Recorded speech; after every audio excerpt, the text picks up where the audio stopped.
I think I want to stop talking about my music. And that's what I want people to take away from it most. So if you feel like you hear this and you don't know me. SZA viral confession has spilled literally everything. 4 years I haven't been just doing music. I've been burying friends, burying family members, burying the way I feel about myself, the way I feel about the world, the way I feel about God. The pop star didn't just pop up out of nowhere and start topping charts and all. Before the fame, she was just a girl from Jersey who got bullied. Adding to that, she battled depression because of some heat from her parents over career choices. They wanted me to, they wanted more from me, and it comes from fear. Like my parents they're both from the South and they're black and they're older. It's like, and they don't come from anything, like they just wanted me to be better, but some of that comes from like suffocating. And even after she became famous, SZA struggled with how she saw herself. So, what's this all about? Let's find out. Solana Imani Rowe, who the world knows as SZA, was born on November 8, 1989 in St. Louis, Missouri, but she actually grew up in Maplewood, New Jersey. Her parents are from the South, and they both had pretty impressive careers. Her mom, Audrey, worked as an executive at AT&T, and her dad, Abdul, was a video producer at CNN. From Jersey. In St. Louis originally, and then Jersey. My daddy worked for CNN, and when they merged with Time Warner, he moved us all. Now, her stage name SZA isn't just something random. It actually has meaning behind it. It comes from the Supreme Alphabet, which was created by Clarence 13X, the founder of the 5% Nation. In it, the S stands for sovereign or self, savior. Z means zigzag zig, basically the process of knowledge, wisdom, and understanding. And the A stands for Allah, representing the Most High. So her name carries a deep spiritual message about identity and higher power. Because obviously we all love the RZA. Sovereign, zigzag, Allah. My name is Solana. My friends call me Sos, short for Sosa. Can't be that. Chief Keef, already that. A lot of areas in my life. I love the RZA. He's brilliant. Love the woo. I love the ambiguity. Growing up, SZA was raised in an interfaith home. Her dad is Muslim and her mom is Christian, but she was raised Orthodox Muslim. Her parents had a lot of respect for each other's faiths. Her dad would join her mom at church sometimes, and her mom would dress up for Jummah and go to the mosque with her dad. SZA went to both Sunday school and Muslim school, and for a while she wore a hijab and dressed modestly because that's what her faith encouraged. But after the 9/11 attacks, things changed. People started treating Muslims differently, and she began facing bullying and harsh comments at school. It got so bad that she eventually stopped wearing her hijab out of fear of being targeted. She's spoken about how that period made her feel isolated and misunderstood, like she didn't fit in anywhere. We watched it happen with 9/11 affecting kids and all kinds of people, and like in school. Me in school was different, like optionally wearing my hijab whenever I felt like it wasn't as okay, a breeze. It was just okay, it comes with just a lot more. Even though SZA went through a lot, her parents noticed early on that she had a gift. Her dad used to play jazz around the house, artists like Miles Davis and John Coltrane. And her mom always pushed her to use her voice, even signing her up for a talent show back in middle school. SZA went to Columbia High School, where she was super active in gymnastics and cheerleading. She actually did gymnastics for 13 years, became team captain, and even ranked nationally when she was just a sophomore. I was a gymnast for a really long time and a dancer for a long time, and From Jersey. in St. Louis. But school wasn't always easy. She got teased for being into mythology and for not really blending in socially. After high school, her parents expected her to take the traditional route and go to college. She bounced around a few schools before settling at Delaware State University, where she studied marine biology. Her mom once admitted in an interview that the arts would not have been my choice, so SZA didn't get much encouragement to pursue music at that time. But deep down, she knew college just wasn't her thing. Not just the structure, nor even the environment. even the courses they offered. At that point in her life, SZA started picking up some habits she's been pretty open about since then. She was drinking a lot, smoking weed often, and honestly just struggling to stay focused in school. But the first time I got an opportunity to fill like a water bottle with liquor and like walk around and just smoke weed and do nothing and eat cheesesteaks all day, I just took it. She failed a few classes and eventually dropped out right before her final semester. Around that time, she started bartending at a strip club. Not because she loved the job, but because she was going through it mentally and needed to support herself. Things at home weren't exactly smooth either. She had a lot of tension with her parents and was still trying to figure herself out.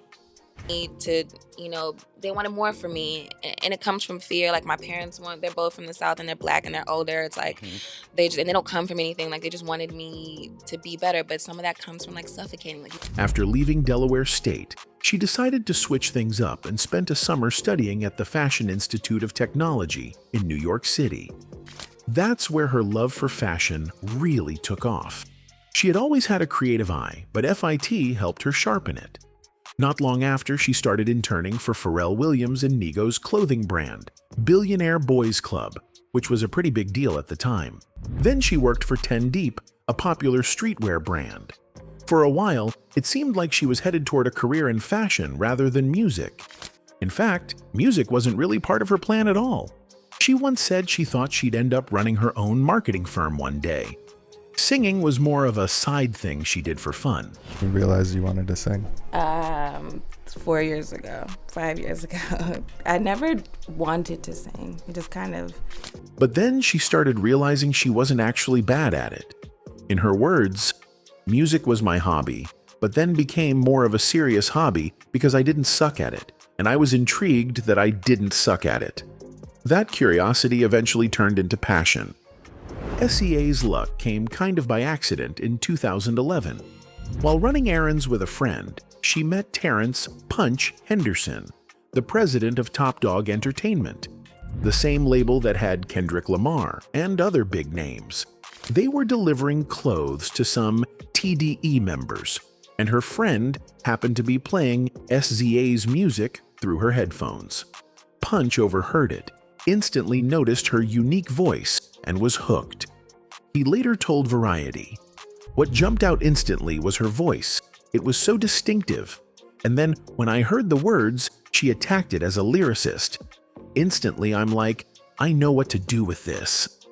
When I met her, she was actually helping out with merch at a show we did with Kendrick. Ironically, her friend was listening to something she just recorded, and she's like, "It's her, she sing." And like her voice was so distinctive. Like I haven't heard anything like it. And then when I started listening to the words, she attacked it as a lyricist. They stayed in touch and she kept sending him her music. Over the next couple of years, SZA started building her catalog. She dropped her first mixtape, SZA, Run in 2012, followed by her EPS in 2013. Not long after that, she officially became the first female artist to sign with TDE. In 2014, she released another EP called Z, which gave fans that dreamy, soulful sound she's now known for. That same year, she co-wrote Nicki Minaj and Beyoncé's hit Feeling Myself, and in 2016, she landed a feature on Rihanna's album Anti. By 2017, she was ready to drop her debut studio album, CTRL, and that project changed everything. Do it for fun, don't take it personal. Control was raw, emotional, and incredibly relatable. It dove into love, heartbreak, insecurity, and growth, and people connected with it instantly. Critics loved it too. It earned her 5 Grammy nominations, plus an NAACP Image Award for Outstanding New Artist. It hit #1 on the Billboard Top R&B Albums chart and #3 on the Billboard 200. Songs like Broken Clocks, The Weekend, and Love Galore became anthems. 5 years later, Rolling Stone even named it one of the 100 best debut albums of all time. In 2018, she teamed up with Kendrick Lamar for All the Stars, the hit song from the Black Panther soundtrack. That track earned them multiple Grammy nominations and even an Oscar nomination. Despite all the success, SZA still feels like Control only scratched the surface of what she's capable of. In an interview with Time, she said, "I think it was pretty surface level for what I could do. I think this was me being afraid to go there in a lot of ways. Just me dipping my toe in. Now I know that people don't mind. I can really not be afraid to become a better writer." While things seem to be kicking off for SZA with her career, there's a part of her life that really wasn't satisfying. When it comes to her personal life, SZA keeps things private, but she has shared bits and pieces. She once mentioned being engaged for 5 years to a man she dated for 11 years, a fashion designer she met right after high school, the same one she worked for before she hit the jackpot with TDE. They had an on and off relationship for nearly a decade. In an interview, she admitted that her ex actually played a huge role in how she started making music. "I really only did music to prove a point," she said. "When I started making music, it was to my ex-fiancé because he was paying for everything. My food, my clothes, where I lived, and he was 8 years older than me. So I was so codependent." And I really only did music to prove a point. You know, like, I'm always proving a point. That's the reason. When I started making music, it was to my ex-fiance because he was paying for everything. And but my food, my clothes, where I lived, and he was like 8 years my senior, so I was so codependent. By the time SZA did her Rolling Stone interview in October 2023, she revealed that she and her ex-fiancé had already broken up about 5 or 6 years earlier. She said a lot of the songs on her 2022 album SOS were inspired by that relationship. All the emotions, the confusion, the heartbreak, and even the healing that came after it. When she sat down with Hot 97 in December 2022, she opened up about one song in particular, "Nobody Gets Me." She explained that the track came straight from her breakup and all the mixed emotions that followed.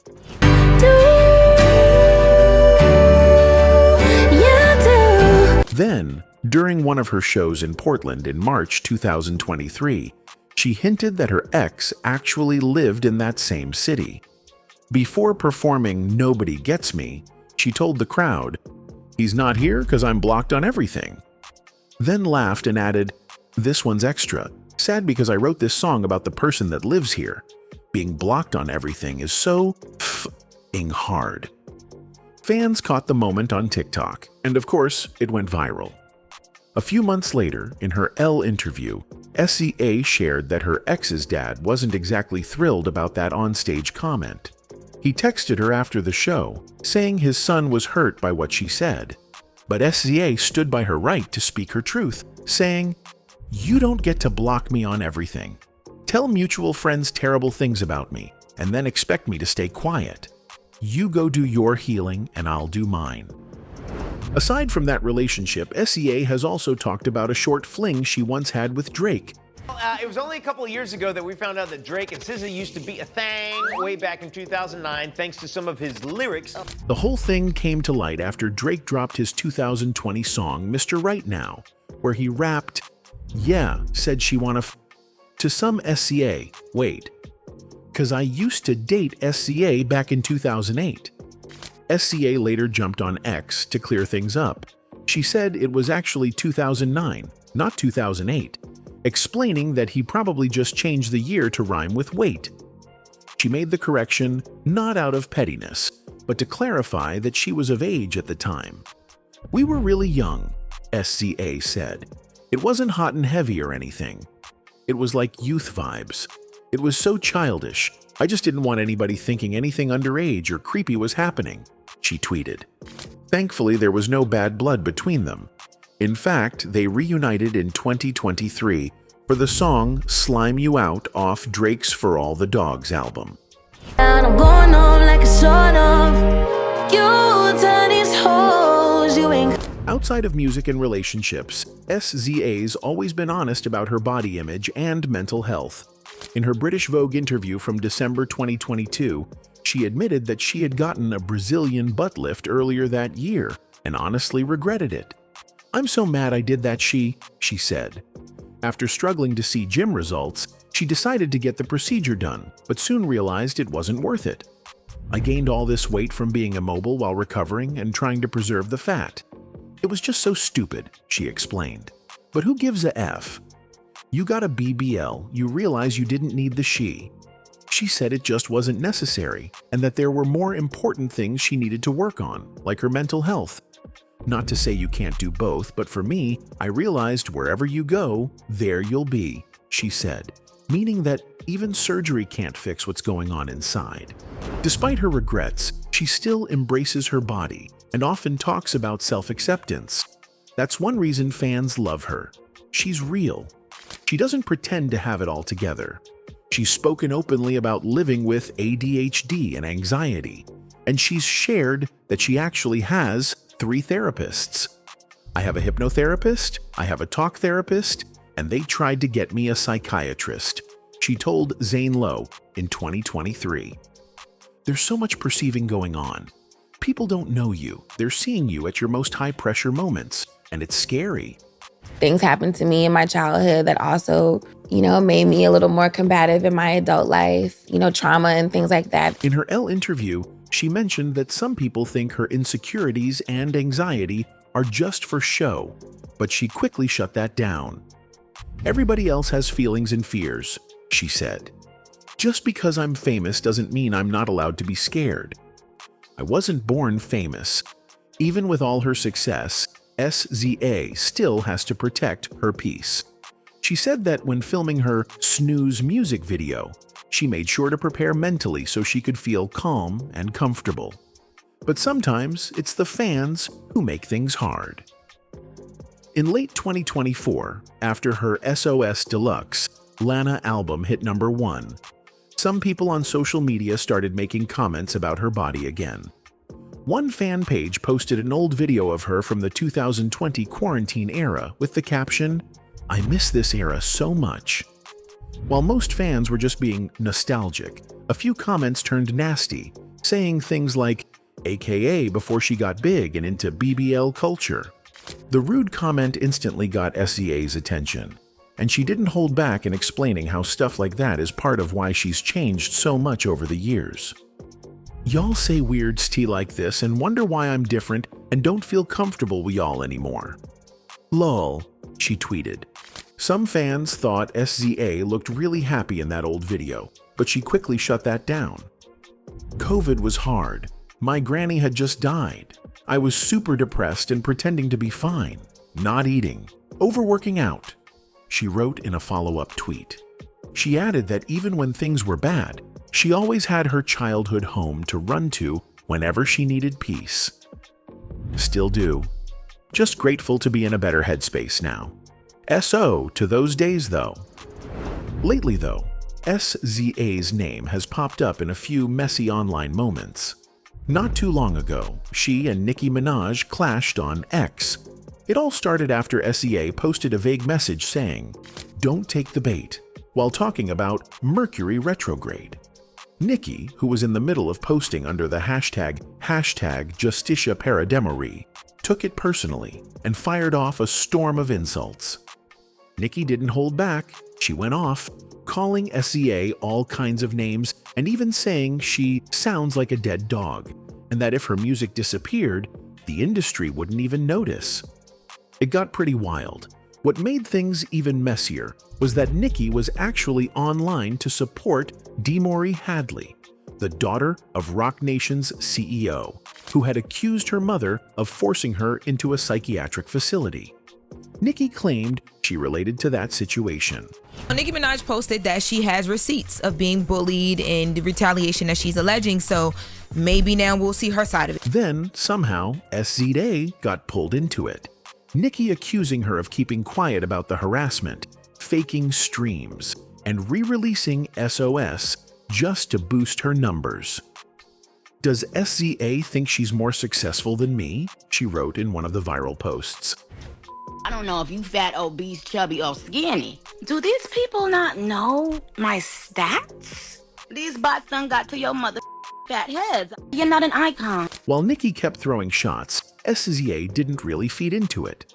She just responded calmly, saying, "I don't care at all about this weird stuff you're saying," and reminded everyone that she's in a good place right now, about to earn her first diamond record and still killing it on tour with Kendrick Lamar.